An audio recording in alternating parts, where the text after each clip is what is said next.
नमस्कार. I am Dr. Gayatri Pandey. Welcome to my channel Learning with Gayatri. आपण आज बघणार आहोत SSC बोर्डाच्या 6वीच्या सुलभ भारती यामधला एक छान सारखा धडा.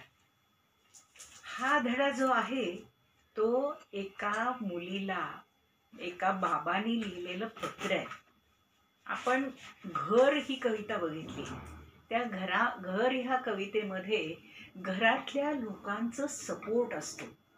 तुम्ही हा जो धडा आहे ना, ही जी कविता आहे ना, घर कविता, ते मी त्याचा स्वतंत्र व्हिडिओ जो केला आहे ना तो बघा. म्हणजे तुमच्या लक्षात येईल की घर आपल्याला सपोर्ट कसं करतं. आणि घर म्हणजे घर करत नाही, तर घरातली आपली जी माणसं असतात ती करतात. आणि त्याच्यामध्ये बाबा आई ही तर अत्यंत मुख्य असतात.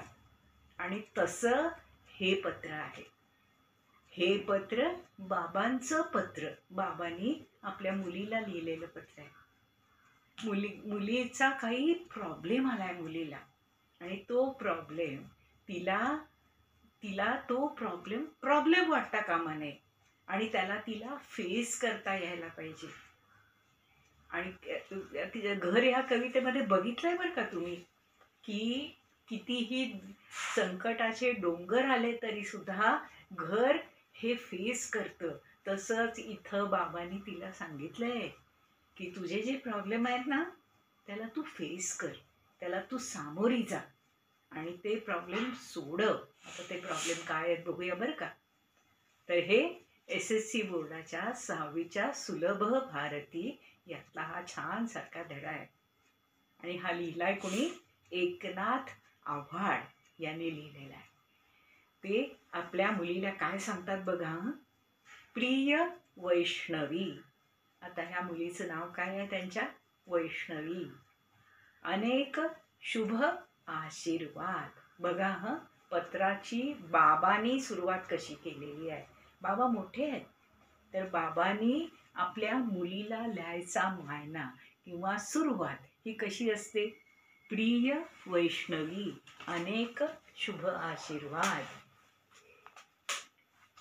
मी कामात पुरता गुरफटलो होतो. पुरता म्हणजे थरोली मी इन्वॉल्ड इन माय वर्क.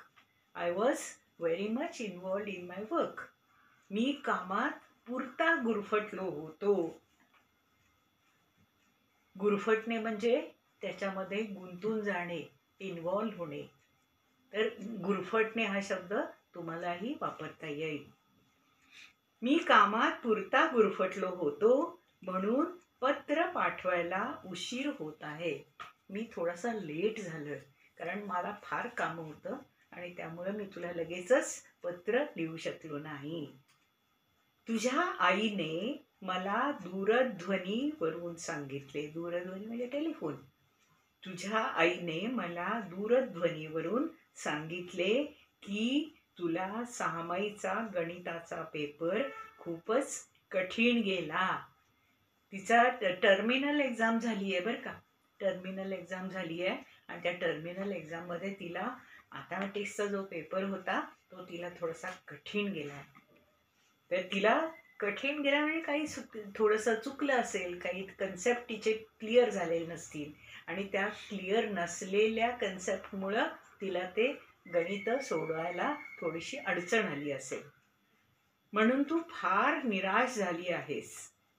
तुला फार वाईट वाटतं याबाबत की आपला पेपर कठीण गेला. पेपर होऊन घरी आल्यानंतर त्या दिवशी तू रडतही होतीस. तुला इतकं वाईट वाटलं की तू रडत होतीस.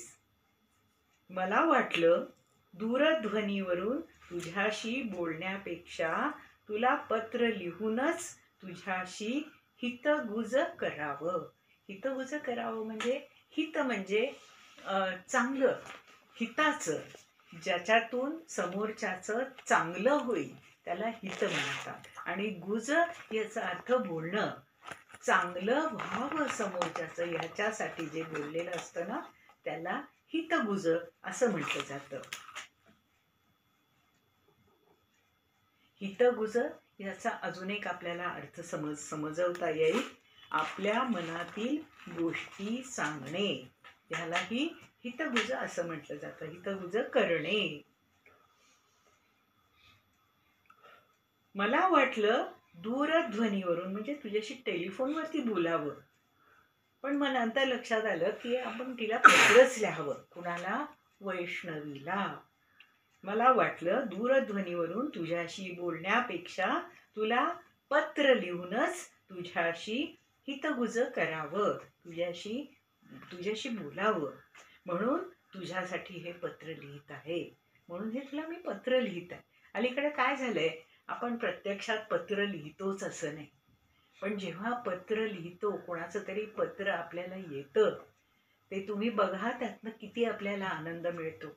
आणि ते आपल्या हातात असतं, ते आपण पाहतो, वरचेवर वाचतो. एखाद्या मैत्रिणीचं आलं, एखाद्या तुमच्या कुणाच्या रिलेटिव्हमधनं आलं, आणि एखाद्या तुमच्या मामांचं आलं, तुमच्या काकांचं आलं, भावाचं आलं, बहिणीचं आलं, असं जेव्हा पत्र येतं ना, त्यावेळेला आपण ते परत परत वाचतो आणि त्यातनं आपण आनंद घेतो. म्हणून तुझ्यासाठी हे पत्र लिहित आहे. अगं वैष्णवी, ते तिला बोलवतायत, हाक मारतायत.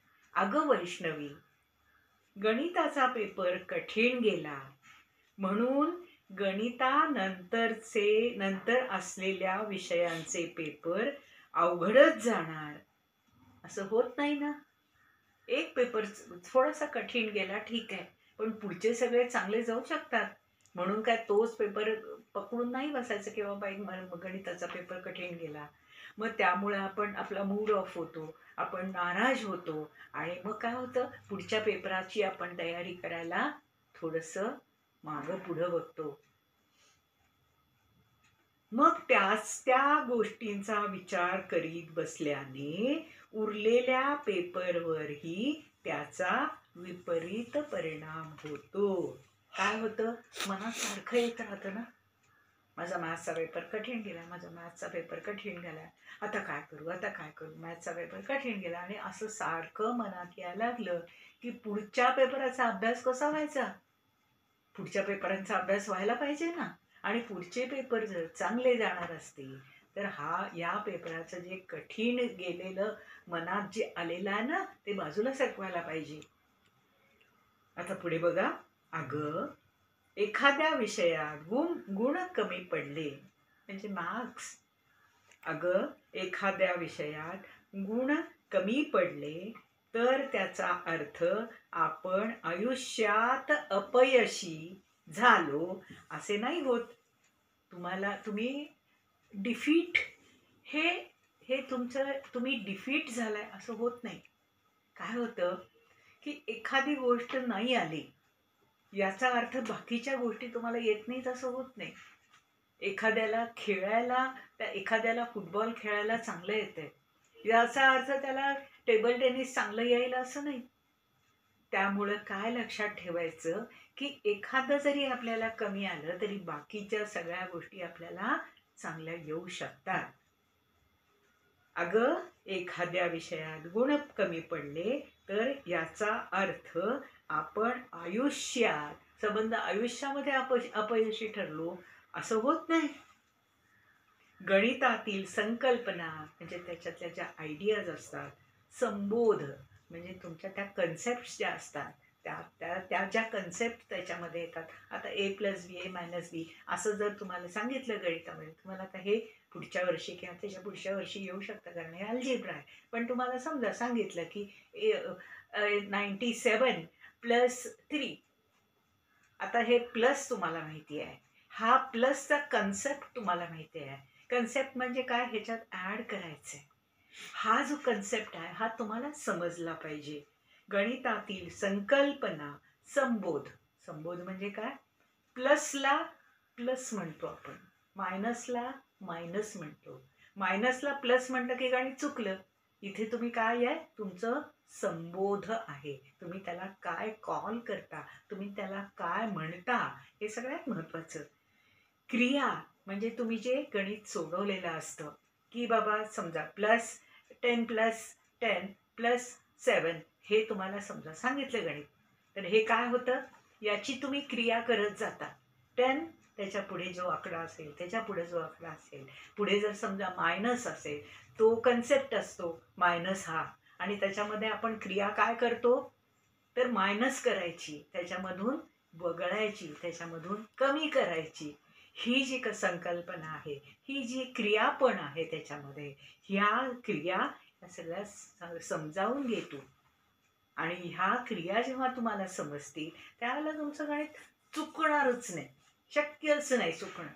तर ह्या कन्सेप्ट ज्या आहेत ह्या पक्क्या करायच्या. एकदा तुम्ही ह्या पक्क्या केला की गणित आलंच. कन्सेप्ट ज्या असतात, आता तुम्ही 6वीत आहात, तर 6वीमध्ये ज्या तुम्हाला मॅथ्सच्या, सायन्सच्या किंवा तुम्हाला असेल तर अल्जिब्राच्या, तुम्हाला असेल तर जॉमेट्रीच्या, ह्या ज्या कन्सेप्ट्स आहेत, ह्या ज्या क्रिया, त्याच्यातून होणाऱ्या पुढं होणाऱ्या ज्या क्रिया आहेत त्या तुम्हाला समजल्या की तयार गणित. फक्त एकच लक्षात ठेवायचं, मायनसला प्लस नाही करायचं आणि प्लसला मायनस नाही करायचं, डिव्हिजनला मल्टिपल नाही करायचं आणि मल्टिपलला डिव्हिजन नाही करायचं. त्याच्या जे कन्सेप्ट्स आहेत, त्याच्या जी चिन्ह आहेत, चिन्हाला तुम्ही काय म्हणाल, संकल्पना म्हणाल किंवा संबोध म्हणाल. इथे संबोध हा शब्द वापरलेला आहे. तर हे तुम्ही त्याला जे काही म्हणता ना ते लक्षात ठेवलं पाहिजे आणि त्याच्या संकल्पना लक्षात ठेवल्या पाहिजे. संकल्पना म्हणजे मायनसला मायनसच म्हणायचं, प्लसला प्लसच म्हणायचं, या संकल्पना आहेत आणि या संकल्पना तुम्ही लक्षात ठेवल्या पाहिजे. क्रिया तू नीट समजावून घे, नीट समजावून घे. हे आपल्याला एकदा नीट व्यवस्थित समजलं ना, गणित अवघड नाही. गणित काय कुठलाच विषय अवघड नाही. आता तुम्ही जेव्हा मराठीमध्ये तुम्ही लिंग वचन हे जेव्हा शिकता, लिंग म्हणजे काय, लिंग ते लिंग बदलायचं म्हणजे काय, वचन म्हणजे काय, वचन बदलायचं म्हणजे काय. आता वचन बदलायचं ही क्रिया झाली आणि लिंग पुल्लिंग, स्त्रीलिंग, नपुसकलिंग हे जे आहे ह्या संकल्पना झाल्या. आता ह्या संकल्पना तुम्ही जर लक्षात ठेवल्या तर तिथं चुकण्याची शक्यताच नाही. बरं, तुम्हाला आता विषय निघाला, तुम्हाला सांगते की वचन लिंग याची मी स्वतंत्रपणे व्हिडिओज केलेले आहेत, ते तुम्ही बघा बरं का. आता विषय निघाला म्हणून त्या संदर्भामध्ये मी तुम्हाला सांगते. तू समजावून घे, या क्रिया तू नीट समजावून घे. उदाहरणे सोडवण्याचा चांगला सराव कर, प्रॅक्टिस केली पाहिजे. मॅथ्सला काय, सायन्सला काय, मराठीला काय, हिंदीला काय, या सगळ्या विषयांना प्रॅक्टिस लागते. प्रॅक्टिस कशाची, लिहिण्याची, भाषांना. आणि मॅथ्सला, सायन्सला ते त्याचे जे कन्सेप्ट असतात ते समजावून घेणे, त्याची क्रिया कशी करायची ते समजावून घेणे आणि ती क्रिया करताना त्या संकल्पना पुऱ्या लक्षात ठेवायच्या आणि त्याप्रमाणे करायचं. नाहीतर काय करायचं, काय होतं, संकल्पना एक असायची आणि आपण क्रिया दुसरीच करायचं, असं नाही. तर त्या संकल्पनेप्रमाणे तुम्ही जर सोडवत गेला तर चुकण्याची शक्यताच नाही. बघा, तुम्ही करून बघा. हे उदाहरणे सोडवण्याचा चांगला सराव कर, आपल्याला प्रॅक्टिस केली पाहिजे याची. हा विषय लवकरच तुझा लाडका होईल. अरे, ह्या संकल्पना एकदा समजल्या ना तर मग गणित, सायन्स, मॅथ्स काय जे असेल ते सगळं इतकं सोपं होऊन जातं की तो विषयच आपला खूप लाडका होतो, आपला प्रिय विषय होतो, आपल्याला आवडायला लागतो. हे अगदी नक्की. बाबांनी तिला केवढा धीर दिलाय बघा. हे घरच आपल्याला धीर देऊ शकतं. आणि घरातलं घर म्हणजे 4 भिंती नव्हेत. आपण बघितलंय घर या कवितेमध्ये, 4 भिंती नव्हेत तर घरातली माणसं आपल्याला धीर देतात. हे अगदी नक्की. आता पुढे बघा, बाळ आणखीन एक तुला सांगतो. वडील आहे, मुलीला बाळ म्हणून हाक मारतात. लहान छोटी आहे ती, छोटी म्हणजे फार जरी छोटी नसली, 6वीतली जरी मुलगी असली तरी सुद्धा बाळ प्रेमानं हाक मारली आहे. बेटा म्हणतात काही लोक बाळ म्हणतात, काही लोक डिअर सुद्धा म्हणतात. आणखीन एक तुला सांगतो, परीक्षेतील गुण किंवा श्रेणी म्हणजे ग्रेड, गुण म्हणजे मार्क्स आणि श्रेणी म्हणजे ग्रेड. तुम्हाला ग्रेड मिळते, मला माहिती आहे हे. ABC, A+, B+, अशा ज्या ग्रेड्स असतात ना, त्या महत्त्वाच्या आहेत. काय होतं, तुम्हाला ग्रेड छान मिळाले की तुम्हाला एकतर आनंद होतो आणि दुसरं म्हणजे तुम्हाला उत्साह येतो ते करायला. अरे वा, मला या खेपेला B+ मिळालाय, पुढच्या खेपेला मला A मिळालाच पाहिजे. उत्साह येतो ना. आणि मग आपण जास्त चांगलं करायला लागतो. जास्त चांगलं काय करायला लागतो, त्याचा सराव करायला लागतो, त्याची प्रॅक्टिस करायला लागतो.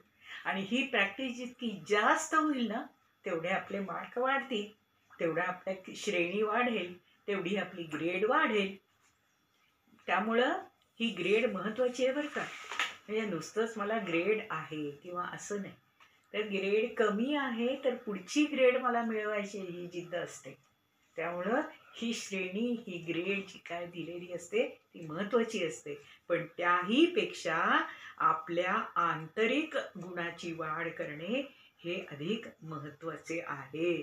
आंतरिक गुण म्हणजे आपल्या आतले गुण जे आहेत. आपल्याला मार्क्स आपण जर तेथे कन्सेप्ट सगळे लक्षात ठेवले, तिथे आपण सराव केला, मिळतीलच मार्क.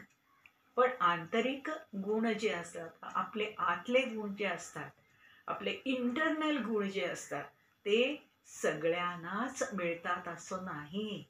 फार कमी लोकांना असे आंतरिक गुण असतात त्यांच्या अंगात. कुणाला गायला आवडतं, कुणाला चित्र काढायला आवडतात, काहींना डान्स करायला आवडतो. आता हे जे गुण आहेत ते सगळ्यांना नसतात. सगळे सरसकट डान्स करतील का? नाही करणार. सरसकट गाय लागले तरी सुद्धा ते ऐकवणार का आपल्याला? त्यामुळे सुंदर गाणं येणं, सुरेल गाणं येणं ही सुद्धा एक देण आहे, एक गॉड गिफ्ट आहे ही. त्यामुळं हे आंतरिक गुण जे असतात ते कधी सोडायचे नसतात. आंतरिक गुणांची वाढ करणे हे अधिक महत्त्वाचे, कारण हे रेअर असतात, सगळ्यांना मिळत नाहीत हे. तू गोष्टी छान सांगतेस. काय म्हणतात बाबा बघा, हा, तू गोष्टी छान सांगतेस, चित्र उत्तम काढतेस आणि सुंदर नृत्यही करतेस. नृत्य म्हणजे डान्स. काय काय त्या मुलीला येते बघा, त्या वैष्णवीला तिच्या वडिलांनी तिचे गुण ओळखलेत. त्यामुळे काय झालं, वैष्णवीच्या अंगात काय काय गुण आहेत, गोष्टी सांगणं. छान गोष्टी सांगायला सुद्धा ही कला लागते, कला असते ती. समोरच्या माणसाला आपण जेव्हा आपल्या बोलण्यातून समोरच्यावरती जो प्रभाव पडतो ना, त्यामुळं समोरच्याला आपण सांगणारी जी गोष्ट असते ना, ती खूप चांगल्या प्रकारानं समजते. आणि ही एक कला असते. तू गोष्टी छान सांगतेस, चित्र उत्तम काढतेस आणि सुंदर नृत्यही करतेस. हे सारं सुरू ठेव. ह्याची ही प्रॅक्टिस महत्त्वाची आहे. हे सारं सुरू ठेवलं तरच ते कायम आपल्या अंगात राहतं. काय होतं, नाहीतर चित्र एक आपण 2-5 वर्ष काढलंच नाही, हात छानपैकी चालत नाही. आपला हात तो 5 वर्ष आपण जर काढलं नाही ना, तर 5 वर्षाच्या आधीचा हात असतो तसाच राहतो. तो पुढं नाही जात. ती कला पुढं नाही जाऊ शकत. तर त्यामुळे काय करावं लागतं, हे चित्र काढणं किंवा डान्स करणं, गोष्टी सांगणं, ह्या गोष्टी सतत व्हायला पाहिजेत. त्या जर सतत केल्या गेल्या पाहिजेत, त्याची प्रॅक्टिस ठेवली पाहिजे. हे सारं सुरू ठेव. बाबा काय सांगतात बघा तिला, हे सारं सुरू ठेव. तुझ्या आईनं सांगितलं की हल्ली तू याकडे फारसं लक्ष देत नाहीस. हल्ली म्हणजे आजकाल, नाउ अ डेज. तू याकडे फारसं लक्ष देत नाहीस, याच्याकडे तुझं फारसं लक्ष नाही आहे सध्या. असं करू नको. या कला आपलं जीवन सुंदर करतात. कला जी असते ना, ती आपल्याला आपला मेंदू फ्रेश ठेवते. कला काय किंवा खेळणं काय, खेळणं ही सुद्धा कला आहे बरं का. तर चांगलं खेळायला येणं हे सगळ्यांना जमतं असं नाही. तर त्याच्यामध्ये ते आंतरिक गुण असतात, आतले गुण असतात, इंटरनल गुण असतात. या कला आपले जीवन सुंदर करतात आणि आपलं व्यक्तिमत्वही फुलवतात. एखाद्या व्यक्तीला छान चित्र काढायला येत असतील छान गोष्टी सांगायला येत असतील तर त्यांची जी पर्सनॅलिटी असते ना ती इतरांपेक्षा तुम्हाला वेगळी दिसेल बघा. आणि ही इतरांपेक्षा का वेगळी दिसते तर त्यांची जी पर्सनॅलिटी असते ती ह्या त्यांच्या अंगच्या गुणामुळं, आंतरिक गुणामुळं, इंटरनल क्वालिटीजमुळं ह्या डेव्हलप झालेल्या असतात. आणि त्यामुळं काय होतं त्यांचं जे व्यक्तिमत्व असतं, त्यांची जी पर्सनॅलिटी असते ती छान फुलत असते, ती छान दिसत असते. त्यामुळं ह्या पर्सनॅलिटीमुळं समोरच्यावरती जे इम्प्रेशन पडतं ना ते फार वेगळं पडतं. तुम्ही बघा, तुम्ही ऑब्झर्व करा की कुणात छान गुण जेव्हा असतात तेव्हा त्यांची पर्सनॅलिटी कशी असते, किंवा ज्याच्यामध्ये अजिबात गुण असत नाहीत किंवा गुण डेव्हलप करत नाहीत असं म्हणा. जे गुण डेव्हलप करत नाहीत त्यांची पर्सनॅलिटी बघा, त्याच्यात तुम्हाला नक्की फरक दिसून येईल. त्यामुळे प्रत्येकाने एखादी तरी कला जोपासली पाहिजे, एखादी तरी कला यायला पाहिजे. कुणाला ड्रॉइंग येतं, कुणाला डान्स येतो, कुणाला काही छान वस्तू बनवायला येतात, कुणाला मातीचं काम करता येतं. तुम्ही बघितलं असेल गणपतीमध्ये अनेक मुलं आपल्या घरचा गणपती स्वतः बनवतात.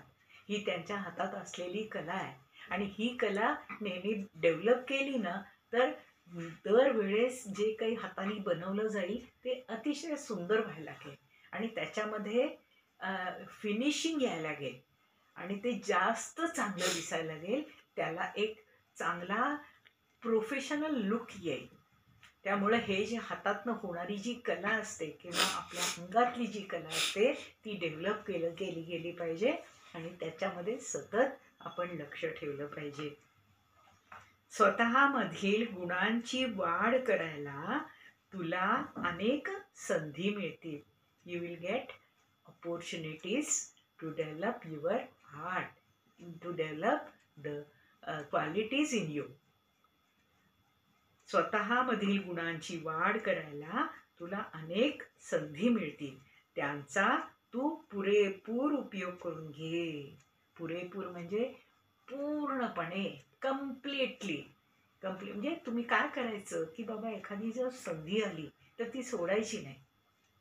तुम्हाला इलोकेशन कॉम्पिटिशन्स असतात, तुम्हाला काही हाताने बनवायच्या कॉम्पिटिशन्स असतात, तर त्यावेळेला जरूर भाग घ्या. काय होईल, एखाद्या वेळेस तुमचं चुकेल एखादं, पण तुम्ही पुढे जाल. आज आपलं जे चुकलेलं असतं ते पुढच्या वेळेला ते बरोबर येतं. ती जी चुकलेली गोष्ट असते ना त्याचाही तुम्हाला उपयोग होतो, कारण तुम्हाला कळतं आपल्याला या खेपेला आपलं काय चुकलंय, ते आपल्याला सुधारायला, पुढच्या वेळेला छान करायला त्याची मदत चांगली होते. त्यामुळं आपलं जरी चुकलं तरी आपलं काही फार नुकसान तर नाहीच आहे, तर उलट तुमची ही प्रगती आहे. एक तर तुम्हाला भाग घ्यायला आवडला, भाग घेतल्यानंतर तुम्ही ते बनवायचा प्रयत्न केला, काही वेळेला बनवलेलं तुमचं सक्सेसफुल झालं, काही वेळेला जेव्हा सक्सेसफुल नाही झालं त्यावेळेला तुम्हाला काय चुकलं हे कळलं. आता बघा बरं, हे सगळं पुढं पुढं पुढं जात गेलं की नाही. त्यामुळं हे तुम्ही जेव्हा भाग घेता ना त्यावेळेला त्याचा खूप चांगला उपयोग होतो. आणि नुसताच एवढा उपयोग असं नाही, तुमची पर्सनॅलिटी डेव्हलप व्हायला लागते या सगळ्या गोष्टींमुळं. त्यामुळं भाग घ्यायला चुकायचं नाही, त्याच्यावरती प्रयत्न करायलाही चुकायचं नाही. प्रयत्न फेल गेला तरी हरकत नाही, तुम्ही पुन्हा प्रयत्न करू शकता. एकच प्रयत्नाने काहीच गोष्टी होत नाहीत. आता आपल्याकडे म्हणण्यापेक्षा संबंध जगामध्ये जेव्हा काही डिस्कवरीज होतात, काही इन्व्हेन्शन्स होतात, ते इन्व्हेन्शन्स म्हणा किंवा त्या डिस्कवरीज काय होतात, अनेक वेळेला प्रयत्न केले जातात. अनेक वेळेला ते मोजता येत नाहीत इतक्या वेळेला त्याचे प्रयत्न होतात. मग ते प्रयत्न आपले फेल गेले म्हणून कोणी गप्प बसलं का? नाही. तर ते सगळे इन्व्हेन्शन्स आणि ते सगळे डिस्कवरीज होत गेल्या, पुढं जात गेल्या. त्यामुळं आपलं चुकलं म्हणा किंवा आपलं काही कमी पडलं त्यामुळं वाईट वाटून घ्यायचं काहीच कारण नाही. ते आपण पुढंच जात राहतो त्यातून. लक्षात घ्या हे तुम्ही.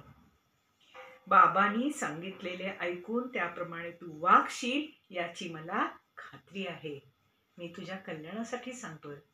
त्यामुळे तुझं व्यक्तिमत्व सुधारावं, तुझं व्यक्तिमत्व पुढं जात राहावं, तुझ्यामध्ये चांगली प्रगती व्हावी, ह्यासाठी हे जे तुझे बाबा आहे तुला जे सांगतायत त्याच्याकडे तू नक्की लक्ष देशील आणि याची त्या बाबांना अतिशय खात्री आहे. आता पुढे बघा. दिवाळीच्या सुट्टीत मी गावी येणार आहे. मग आपण खूप खूप मजा करू. दिवाळीच्या सुट्टीत बाबा येणार आहे. पत्र केव्हा लिहितात? दुसऱ्या गावाला जेव्हा असतात त्यावेळेला पत्र लिहिलं जातं. आता ह्या वैष्णवीचे बाबाही दुसऱ्या गावाला आहेत.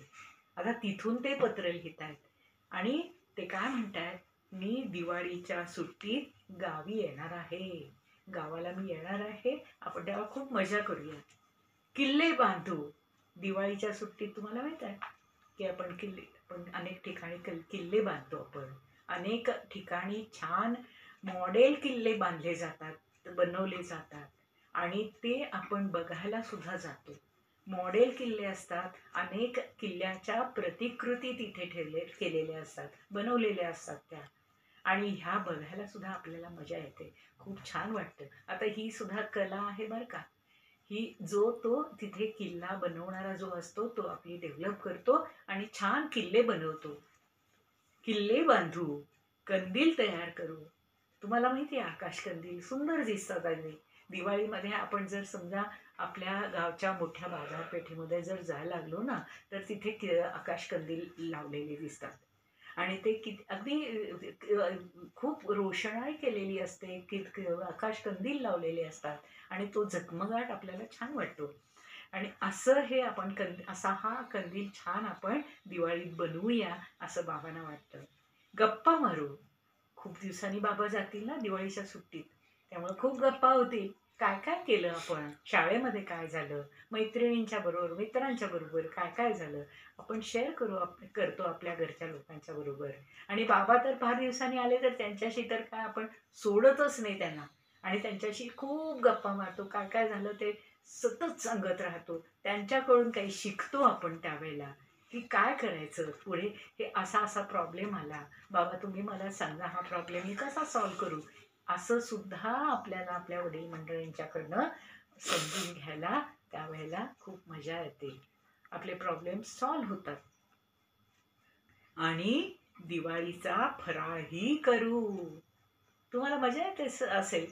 दिवाळीचा फराळ असतो त्यावेळेला चकली असते, चिवडा असतो, लाडू असतात. तुम्हाला गोड आवडत असेल तर लाडू, करंजा, शंकरपाळी ह्या सगळ्या गोष्टी तुम्हाला आवडतील. चकली, चटक मटक चकली असते, मस्त खमंग असते. हे सगळं खायला तुम्हाला दिवाळीमध्ये आवडतं ना. असा दिवाळीचा फराळही खाऊ. खाऊवरून एक गोष्ट आठवली. आता खाऊ कसला आहे बघा. हिचा वैष्णवीचा खाऊ वेगळा आहे. हे चकली, चिवडा, शंकरपाळी, लाडू असा खाऊ नाही आहे तिचा बघा. खाऊवरून एक गोष्ट आठवली मला. या दिवाळीत गावी येताना तुझ्या आवडीचा खाऊ घेऊन येणार आहे. आता तिच्या आवडीचा खाऊ बाबा घेऊन येणार आहेत. तो कसला खाऊ बरं, कुठला ते तू ओळखलं असशीलच. कुठला खाऊ असेल सांग. तुझा पुस्तकांचा खाऊ. कुठला खाऊ आहे हा, पुस्तकांचा खाऊ. तिला पुस्तकं वाचायला खूप आवडतात असं बाबांना माहिती आहे, त्यामुळं तिला खाऊ काय आणणार आहे ते पुस्तकं. गावी येताना मी तुझ्यासाठी गोष्टींची अनेक पुस्तके घेऊन येणार आहे. वाचून बघ तू, खूप आवडतील तुला. गोष्टीची पुस्तकं कुणाला नाही आवडत. तुम्ही सुद्धा तुमच्या घरच्या लोकांच्याशी किंवा ऐकत असाल की बाबा गोष्टी सांगा आम्हाला. तुम्ही स्वतः सुद्धा पुस्तकं वाचत असाल गोष्टींची, त्यामुळे ती गोष्टींची पुस्तकं वाचताना तुम्हाला खूप मजा येत असेल. तसं बाबा तिच्यासाठी, वैष्णवीसाठी गोष्टींची पुस्तकं आणणार आहेत. तुला खूप आवडतील. बरं आता थांबतो.